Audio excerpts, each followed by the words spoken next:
merci de répondre à mon invitation pour nous présenter ton livre. Comme tu le sais, pour moi, c'est important parce que derrière des produits, et d'autant plus derrière des livres, il y a des personnes, il y a un parcours, il y a une histoire. Et derrière tous ces partages, voilà, il y a du sens en fait. Et pour moi, c'est important que dans ma boutique, chaque objet qui s'y trouve, objet, voilà, c'est pas le terme que je préfère, mais en tout cas, justement, il y a une dimension plus grande et que voilà, c'est mon besoin de partager ça avec tout le monde. Et donc, je suis contente que tu prennes ce temps pour nous parler de cet ouvrage, parce que je sais que ça reprend beaucoup de travail d'écrire un livre. Oui, oui. Hein, et voilà, donc moi, je vais juste lire parce que peut-être où tu vas nous raconter ton parcours, toi, d'où tu viens, qu'est-ce que tu as fait en fait, et comment tu en es arrivé là. Bah, écoute, moi j'ai un parcours qui est un petit peu atypique. Au départ, j'étais sans doute parti pour une petite carrière de fonctionnaire intéressante dans le milieu de la santé. Ouais. Et puis, j'ai, à partir de ça, beaucoup bougé. J'ai eu beaucoup d'expériences, notamment à l'étranger. Je suis parti pour le ministère des Affaires étrangères, je me suis occupé d'action humanitaire, je me suis occupé de relations internationales, mais toujours dans le secteur de la santé. Et puis, plus je voyageais, plus je me suis intéressé à ce qu'on appelle la santé publique, c'est-à-dire comment les gens fonctionnent entre eux et comment ils fonctionnent avec leur environnement. Et quelle incidence ça a sur leur santé. Alors, juste une petite chose, parce que le docteur Bach aussi, il avait un diplôme de santé publique.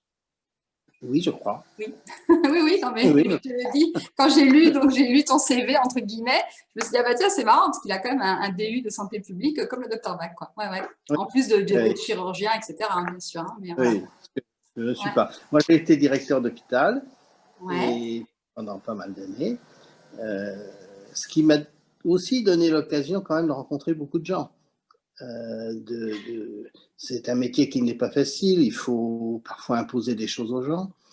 Et tout ça suppose une patte humaine complexe. Donc, très vite, entre ça, la santé publique, le fait de voyager à l'étranger, tout ça fait que, j'allais dire, c'est peut-être un peu prétentieux, mais la connaissance de l'âme humaine, ça me paraît être la clé de tout. Parce qu'on peut très bien avoir raison sur des tas de choses et puis ne jamais réussir à convaincre personne. On peut se retrouver seul contre tous. La rationalité n'est pas le propre des émotions humaines. Et donc, c'est un petit peu pour ça que je me suis rapproché des théories du docteur Bach.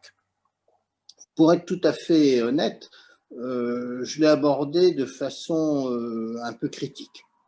Je ne dis pas que j'y croyais pas, parce que j'avais eu quand même quelques expériences avec des amis ou des proches qu'ils avaient utilisés, qui s'en étaient portés très bien. Alors, ça avait un peu évoqué pour moi l'idée d'essayer d'aller me former là-dessus. Et puis, bon, j'aime bien me former aux endroits qui sont sérieux, donc j'ai très vite, en pianotant sur Internet, essayé de voir où est-ce qu'on apprenait les fleurs de Bach. Puis évidemment, on tombe très vite sur le centre Bach. Voilà. Donc j'ai cherché s'il y avait quelqu'un en France qui avait un petit peu l'imprimatur du centre Bach, et donc c'est à Lyon que j'ai commencé mes études du centre Bach, et puis que j'ai accompli au fait d'être conseiller. À l'école des harmoniques avec Séverine Nicolet. Ouais, avec Séverine Nicolet, aux harmoniques, voilà. Et puis parallèlement, j'avais préparé un petit peu ma retraite de fonctionnaire quelques années à l'avance. J'avais ce diplôme de santé publique et je me suis dit, il faut que je me forme sur tout ce qui est nature. Donc, j'ai pu beaucoup m'intéresser à l'aromathérapie, c'est-à-dire les huiles essentielles, à la phyto, donc les plantes en direct. Et donc, tout ça faisait une espèce de logique. Et les fleurs de Bach, ben, mon Dieu, ça s'inscrivait plutôt très bien là-dedans. Donc, j'ai ouvert mon cabinet il y a quelques temps. Et puis, une fois que j'ai eu mon certificat de fleurs de Bach, donc, conseiller agréé. Voilà, agréé, conseiller agréé. Agrément du centre bac, voilà. Voilà, parce que je ne voulais pas faire ça en sauvage. Et C'était puis, important pour toi d'avoir l'agrément. oui, Ouais. oui, c'est pas parce que c'est un papier, c'est parce que derrière, il y a une démarche, il y a une logique, et puis surtout, il y a une méthode. Parce que c'est très facile de s'intituler conseiller en fleurs de bac en ayant bachoté les 38 fleurs. C'est bien de les connaître, ça c'est sûr. Mais ce qui est intéressant, c'est la démarche qu'il y a derrière, comment on recueille la parole des gens, hein, comment derrière les mots, on met une émotion. Et quelle émotion? Parce que c'est très très compliqué de caractériser une émotion. Parce que quelqu'un qui dit, je sais pas, moi j'ai peur, ou je suis en colère, ça veut dire quoi au juste? Est-ce que c'est de la colère de dépit, de la colère d'envie, de la colère à l'état pur? Enfin bon, c'est compliqué. Et ça, la méthodologie de Bach, elle est extraordinaire pour ça. Et puis après, on traduit en fleurs ce que les gens nous disent. Donc, on a Exactement. le traducteur floral, en fait. Voilà. Voilà. Ouais. Et donc, au cours de cette formation aux harmoniques, un certain nombre de mes collègues maintenant, puisque la promotion, je crois qu'à peu près maintenant tout le monde doit être passé, restez pas très nombreux, on faisait des jeux de groupe, etc., où il fallait vraiment parler de soi. Donc moi, j'avais décidé d'être très honnête, de dire vraiment mes expériences de la vie, etc. Et je me suis rendu compte, lors des séances de rendu avec les collègues, que il y avait des choses qu'ils ne comprenaient pas bien par rapport à mon vécu, par rapport à ce que j'avais exprimé. D'accord. Et que derrière certains mots, on ne mettait pas les mêmes choses. Donc, on en a discuté, bien sûr, de façon à y voir plus clair. Et plusieurs m'ont dit, mais tu es gay, tu es le seul de notre promo. Il faut dire que déjà, les hommes ne sont pas toujours très nombreux. Hein. C'est denrée rare. C'est denrée rare. C'est connu, les hommes n'ont pas de question. C'est denrée rare. Donc, beaucoup m'ont dit, mais tu devrais quand même essayer de, je sais pas, de faire un guide, quelque chose qui permettrait de mieux appréhender ce qu'un client éventuellement peut avoir à nous dire. Parce que c'est vrai que voilà, alors moi je tiens à te dire, effectivement, donc, voilà, donc je montre le livre hein, et puis on le partagera tout à l'heure, mais bien évidemment, quand on a été formé aux fleurs de bac, nous, on nous a appris que de toute façon, peu importe la couleur, le genre, le sexe, etc., Ouais. notre travail, effectivement, c'est de nous appuyer et effectivement d'accompagner le client pour verbaliser donc ses émotions par la reformulation, etc., différentes techniques. Et donc, peu importe en fait le background, j'ai envie de dire. Et donc, forcément, quand j'ai lu ton livre, moi aussi, je me suis dit, bon, mais c'est toujours pareil, les fleurs de bac, à un moment, on n'a pas besoin de savoir qui se présente à nous, etc. Oui. Mais j'ai été super surprise et ton livre m'a énormément touchée et plu. Parce que effectivement il y a des problématiques assez spécifiques hein, donc à la communauté gay et donc j'ai découvert plein et puis c'est toujours une manière de toute façon de revisiter les fleurs parce qu'elles ont toujours mille et une facettes moi je dis et donc de les revoir sous cet angle-là avec ces problématiques-là sur des cas concrets parce que là du coup tu t'appuies sur des exemples, des cas concrets, des cas de ta clientèle, etc. C'est super enrichissant quoi, vraiment. Mais alors voilà, donc du coup, je te laisse continuer par rapport aux expériences que tu as vécues toi pendant les travails de groupe, en fait, les problématiques qu'il y avait. Oui. Ben, disons que, prenons une remarque toute simple qu'on peut faire et que dans le cas d'un entretien, on ne va pas forcément relever. Quelqu'un qui vous dit oui, de temps en temps, les gens se moquent de moi. Bon. Un gars qui dit ça, il y a vraiment intérêt à approfondir. Okay. Parce que quelque chose qui peut paraître anecdotique, oui, j'ai un de mes collègues de bureau qui se fiche de ma gueule. Bon, certes, on peut le traiter si on est très attentif, mais au milieu d'une foule d'autres émotions, peut-être qu'on n'y prêtera pas assez attention. Chez un gay, le fait d'être l'objet d'une moquerie, même gentille, c'est ce que j'analyse dans mon livre, renvoie à des tas de choses qui sont très lourdes. Hein. Donc, je le dis d'ailleurs dans mon livre, il n'y a pas de d'émotions spécifiquement gays. Bien sûr. Ça n'existe pas. Tous les êtres humains sont les mêmes, qu'on soit un homme, une femme, etc. Simplement, la vie nous met en contact avec ces émotions à un rythme différent. Hein, je sais pas moi, l'adolescent qui découvre qu'il est amoureux de sa petite voisine, c'est pas le drame du siècle. Hein, sauf si la petite voisine est très mal vue des parents. mais en dehors de ça, c'est pas un choc psychologique. Le jeune gay qui découvre une attirance vers son petit voisin du dessus, il y a des émotions. D'abord, il ne va pas en parler à sa famille. Rarement. Ça peut arriver, ça dépend des familles, bien sûr. Mais dans la majorité des cas, il n'en parlera pas. Il n'osera pas en parler à ses camarades. Donc, il y a un côté introverti des émotions qui est extrêmement présent dans la communauté des gays, en disant « je garde ça pour moi ». Et puis, ce côté normatif, je ne suis pas dans la norme sociale. Oui, ce fameux moule. Oui. Et alors là, justement, dans le livre, ça m'a beaucoup intéressé, puis de façon générale, est-ce que les thérapies, entre guillemets, hein, j'emploie le mot entre guillemets, ont une visée normative ou pas? Est-ce qu'on est là pour faire adhérer les gens à la société? Et ça, je crois que c'est vraiment un problème de fond. Alors moi, je ne crois pas. Oui, est-ce qu'on est là pour rentrer dans le moule? Est-ce qu'on est là pour accompagner les gens pour qu'ils rentrent dans le moule et que du coup, il y ait moins de souffrance? Mais bon, le docteur Bach, c'est pas ce qu'il nous dit. Non, justement, Bach, et c'est ça qui est intéressant chez Bach. Oui, mais oui. Il y a toute une philosophie, une éthique. Hein. C'est pour ça qu'on a adhéré aux fleurs. Enfin, toi et moi, je pense qu'on est sur la même longueur d'onde par rapport à ça. C'est pas seulement un produit, c'est pas seulement des fleurs, c'est derrière toute une philosophie et une éthique qui nous touche, quoi. Hein. Donc, et là, pour le coup, justement, ça rentre. Voilà. Alors, est-ce que, d'ailleurs, c'est pour ça que j'ai mis être soi-même pour trouver sa voie. Ouais.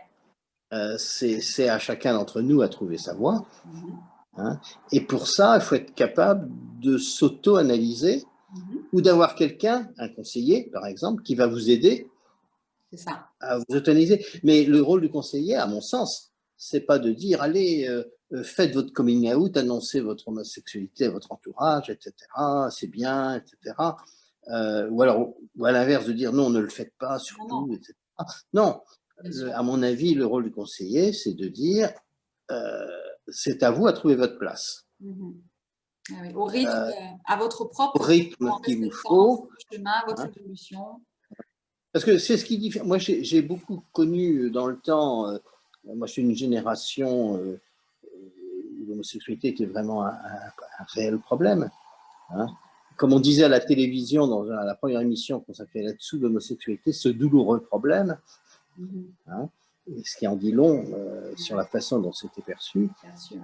Moi, ce qui m'a toujours agacé dans le milieu du militantisme gay, que je comprends tout à fait, dont j'ai aussi fait partie, c'est ce côté, il faut absolument s'affirmer à coup sûr.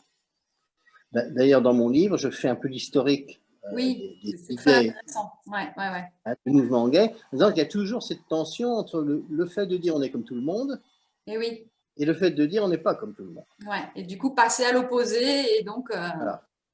Alors, là-dessus, les théories, les philosophies de Bach sont extrêmement riches parce qu'elles disent aux gens, c'est à vous à sentir.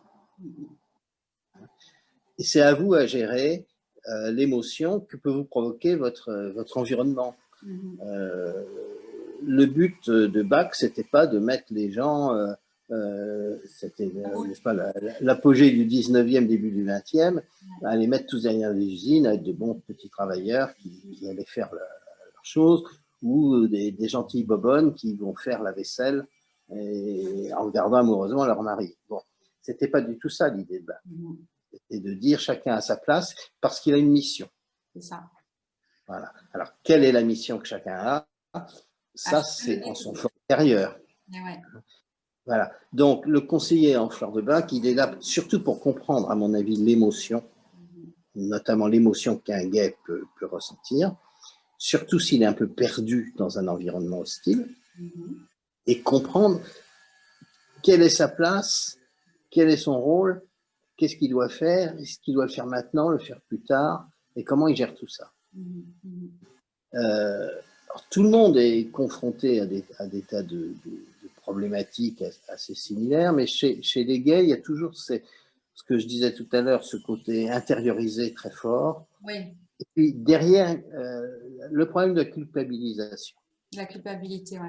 C'est toutes les tensions internes qu'il peut y avoir liées à l'isolement, à la culpabilité, Voilà. repli sur soi. Voilà. Peur, Et puis ce côté qui vient de la culture, hein, et notamment en Occident, qui consiste à dire, oui, j'ai en moi quelque chose dont peut-être je devrais me débarrasser. Et on lutte contre soi-même. Ouais. Pour beaucoup de gens, l'homosexualité serait un petit peu comme une maladie auto-immune. Hein, on va aspirer à se détruire soi-même. Et donc, ça ne peut pas être la voie du docteur Bach. La voie du docteur Bach, ce n'est pas de se détruire soi-même. Non, c'est l'invitation à s'accueillir tel qu'on est pleinement, voilà. Justement, voilà. Pour être aligné. Et donc, bon, ce livre, si vous voulez, ça a été vraiment des comptes rendus d'entretien que j'ai eus avec des clients, avec des amis. C'est vraiment, il y a beaucoup de vécu là-dedans. Alors, ça vaut ce que valent les vécus. Non, mais il y a une palette très riche, hein, de plein d'exemples concrets. Hein, donc, tu donnes plein d'exemples concrets. Et voilà. Et surtout, j'ai voulu le faire pratique, c'est-à-dire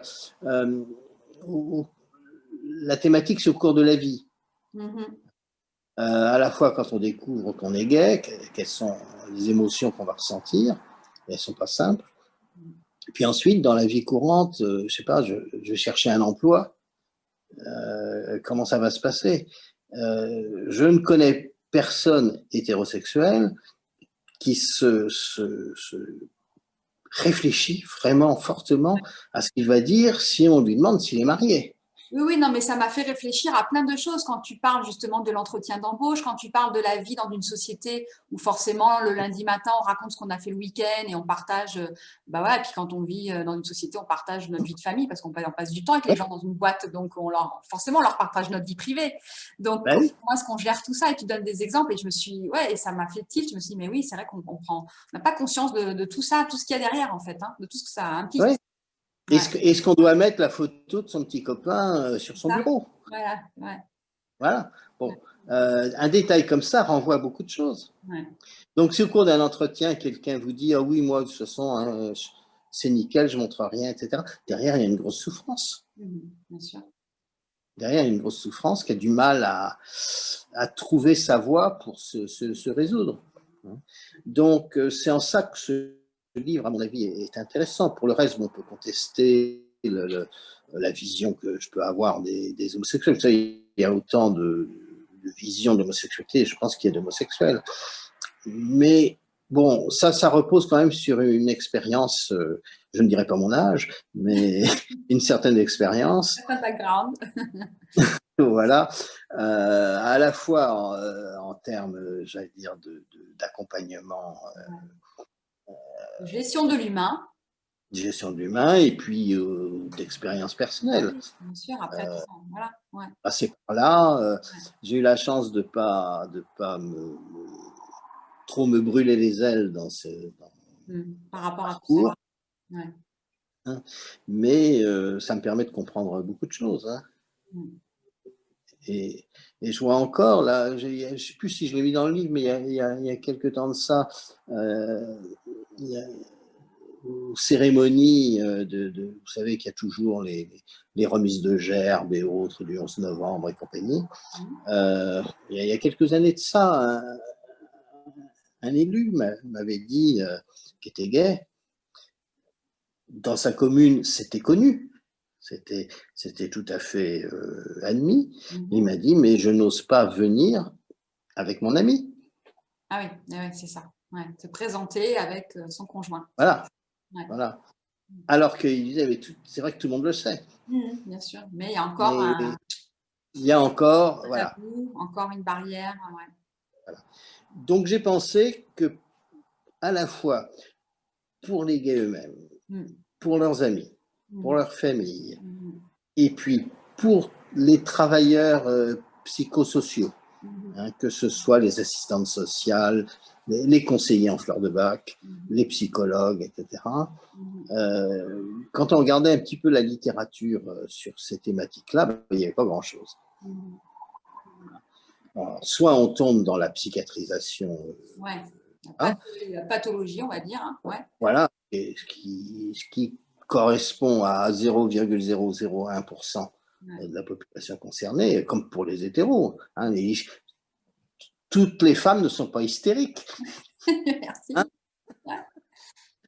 voilà, donc vous trouverez par contre, vous trouverez 50 bouquins là-dessus. Mm. Il y a au moins 50 bouquins là-dessus. Ouais.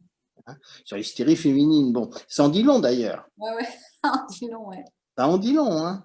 Ouais. Comme vous trouverez 150 bouquins au moins sur les violences masculines. Mm.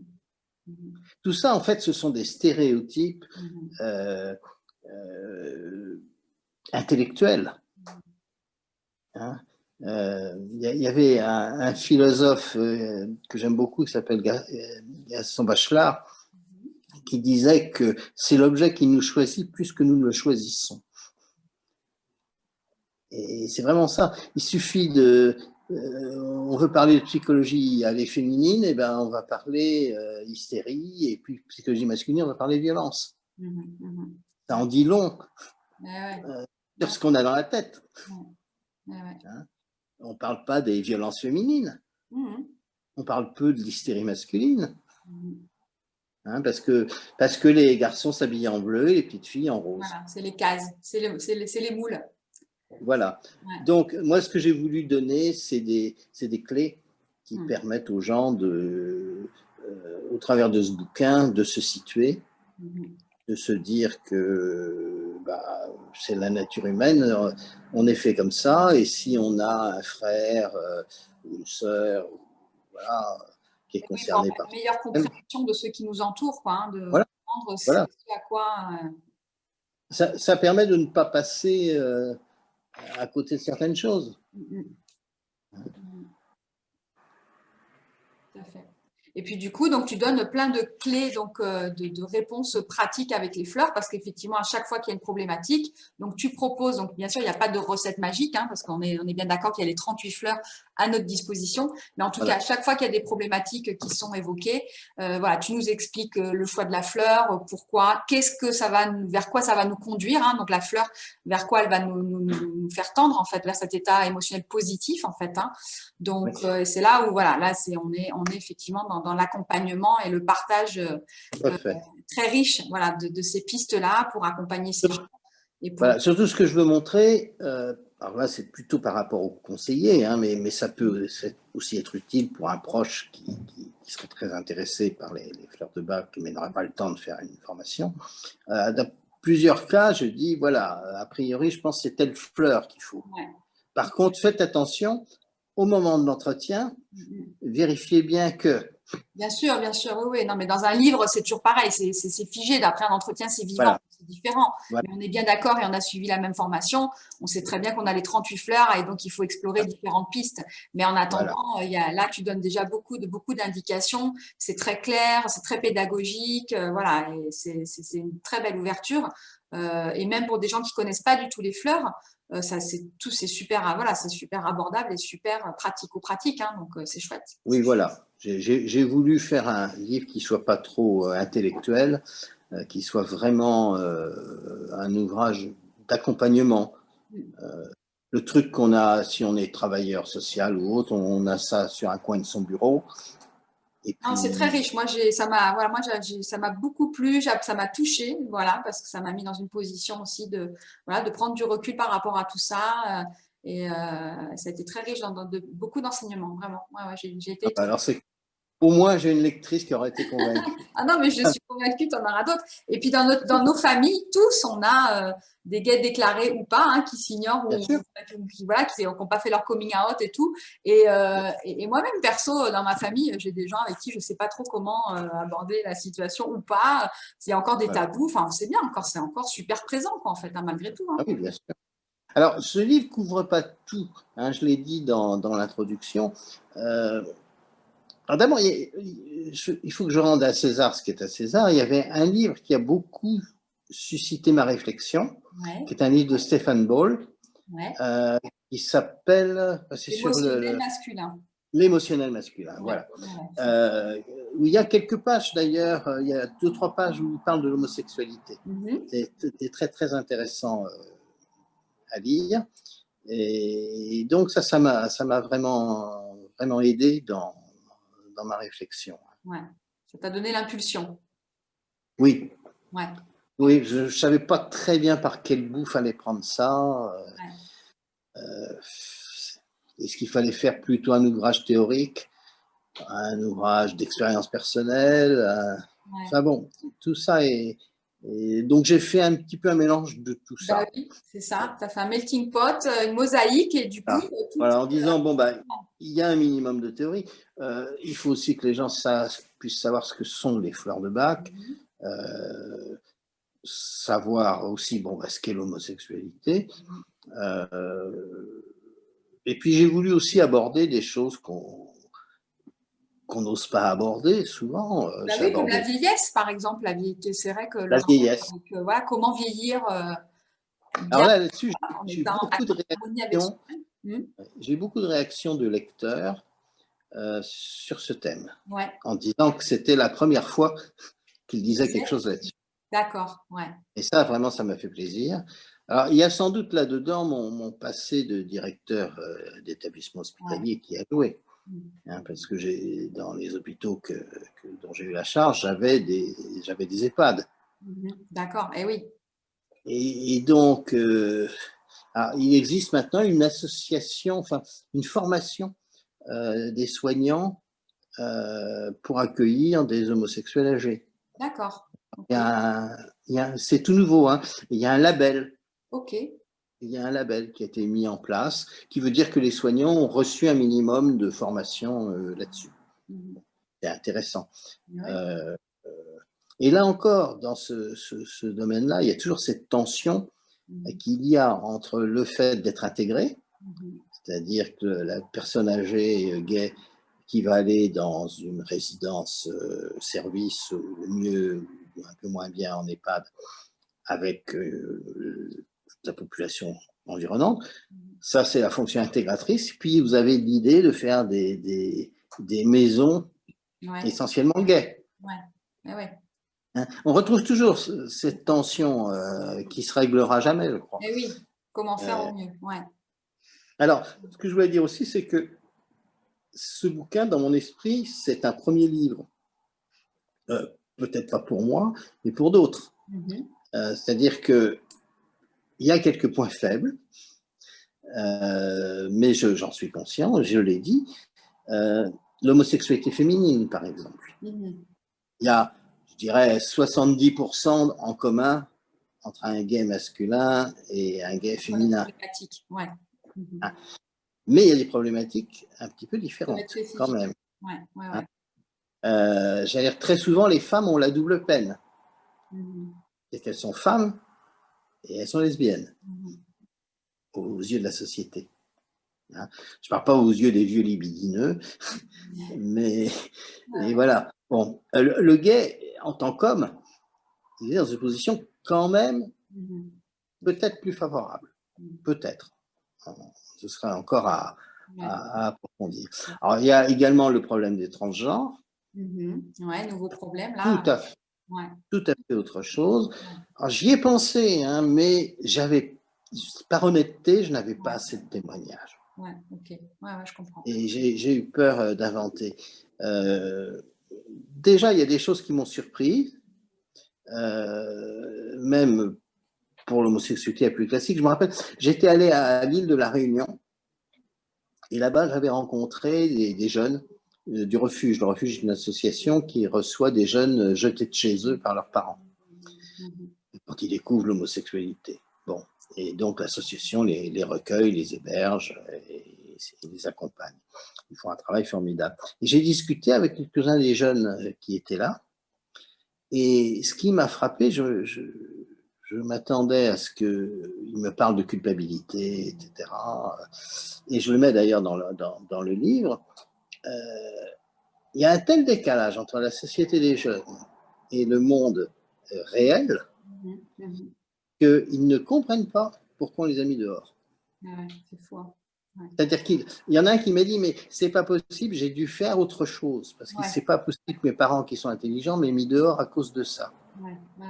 Et que j'ai fait autre chose, mais quoi? Ça leur paraît paradoxal, quoi.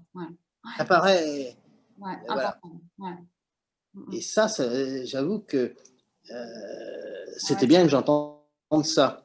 C'est incroyable. Alors, je me dis, c'est pour ça que j'ai pas voulu écrire trop sur des choses où j'avais pas assez de témoignages, comme on parlait des transgenres, etc.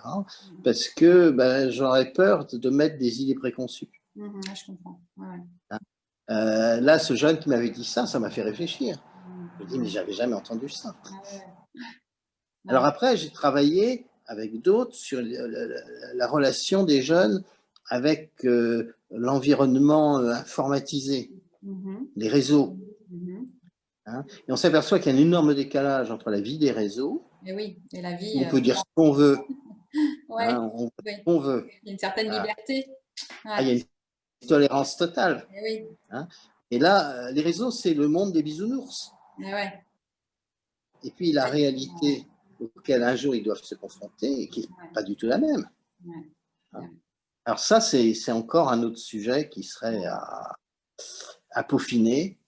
Donc voilà, j'espère qu'après moi, il y aura beaucoup de gens qui vont s'intéresser à toutes ces problématiques que j'ai juste frôlées, mais que j'avais pas les moyens humains de traiter. J'aurais mis simplement mes propres visions.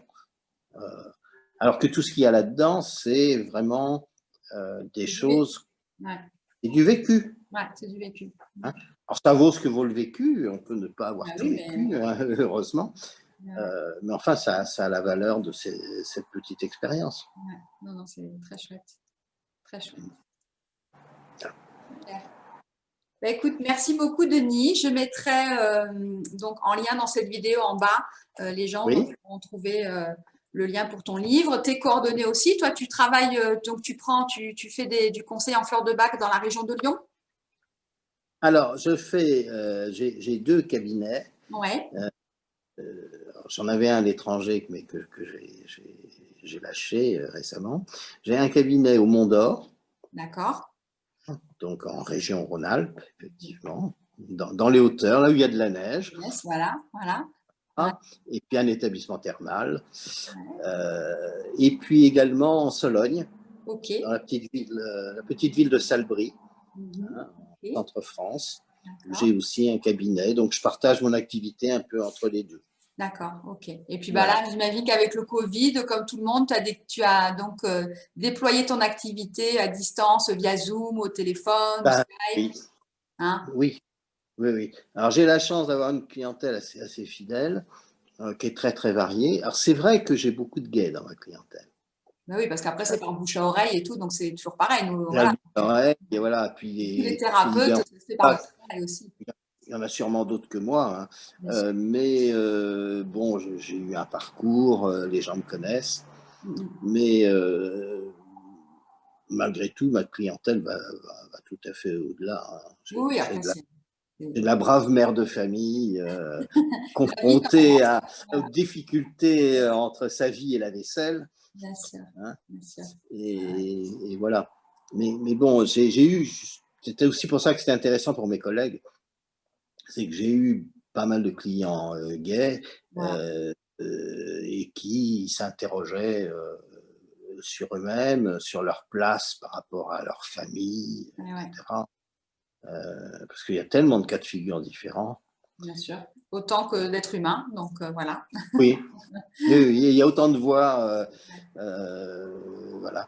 Et là, je pense que pour tous ces gens qui sont en questionnement, les fleurs de bac, c'est un outil extraordinaire. Moi, j'ai une activité d'aromathérapie à côté. Alors, c'est vrai qu'il y a des plantes, des huiles, qui agissent sur le psychisme. hein. Si vous respirez de la camomille et que vous êtes très très énervé, ça peut avoir un peu l'effet de rescue. Ok, un calmant. C'est un calmant. Ouais. C'est un calmant ou un désangoissant. Ouais, ok. Voilà. Mais vous ne traitez pas du tout la cause. C'est de la symptomatologie. C'est ça. Hein, vous avez un symptôme, vous allez le traiter. Alors parfois, le fait de traiter le symptôme le fait disparaître. Ah ouais. C'est le principe de la médecine occidentale qu'il ne faut pas rejeter. Hein. Vous avez une inflammation, vous prenez quelque chose qui est anti-inflammatoire, bah, ça va mieux. Hein. Ouais. Bon, mais par contre, vous ne savez toujours pas pourquoi vous avez eu cette inflammation et comment la façon dont vous avez réagi. Et tout ça, c'est l'historique du docteur Bach. Ouais, c'est aller derrière, aller à la cause même. Voilà. Pourquoi les gens réagissent de telle et telle façon. Ouais. Alors là, c'est flagrant avec malheureusement l'épidémie de coronavirus. Moi, je suis affolé de ce que j'entends, notamment à la télévision, sur tous ces Français perturbés. Alors, je sais bien qu'on est les champions du monde des anxiolytiques. Ouais. Hein, champions du monde des antibiotiques. Hein, avec des résultats globaux qui ne sont pas meilleurs que les autres. Hein. Donc, et je pense qu'on touche aux limites d'un système et que là-dessus, les fleurs de bac peuvent être vraiment d'une aide considérable. Hein. C'est pas normal d'avoir aussi peur, autant d'angoisse que ce qu'on entend autour de nous. C'est pas normal. C'est qu'on a un psychisme qui est un peu détraqué, qui est déséquilibré, pour apprendre une terminologie proche de Bach. Nos émotions sont déséquilibrées. Soit elles sont excessives, hein, et les gens se battent dans la rue, etc. Soit elles sont insuffisantes et les gens se contrefichent de la maladie du voisin. Et tout ça, c'est un déséquilibre émotionnel. Donc il faut... et moi, je vois dans ma clientèle, j'ai beaucoup de gens perturbés par cette épidémie parce qu'ils ne savent pas gérer leurs émotions. Et oui, puis on sait que les peurs sont c'est la première cause d'affaiblissement de notre barrière immunitaire. Donc, oui. Donc il y a tout pour que ça se passe mal, quoi. Alors que, bon, la BAC nous donne quand même des conseils, une façon d'analyser la situation qui est quand même, à mon avis, irremplaçable.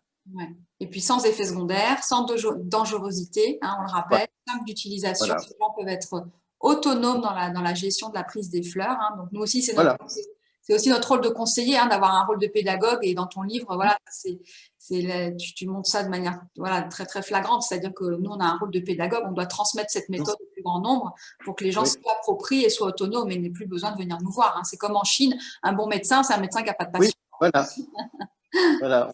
Voilà. Donc, on a ce rôle-là. Voilà. Bon, pour l'instant, je souhaiterais qu'on nous paye quand même. Oui, quand même, il faut manger. Mais bon, voilà. Mais tant que il y a encore du travail à faire, tout le monde n'a pas découvert les fleurs de Bach, il reste encore, du travail. Voilà. Quand on voit la progression, on a encore un avenir devant nous. Oui, malheureusement. Devant nous. On voit la progression des conseillers et des fleurs dans le monde entier. Chaque semaine, voilà, des nouvelles formations partout dans le monde.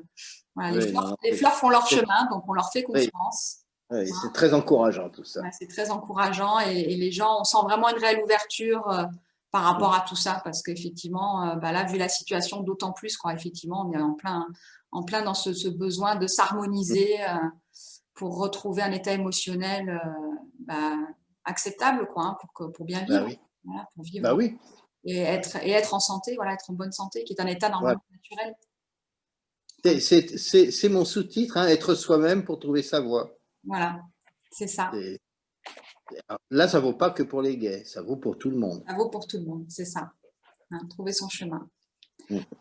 Merci beaucoup, Denis, pour ce temps de partage et puis voilà, pour donner envie aux gens de découvrir ton livre et toutes ces pistes très intéressantes et très enrichissantes. Merci. Merci. À bientôt.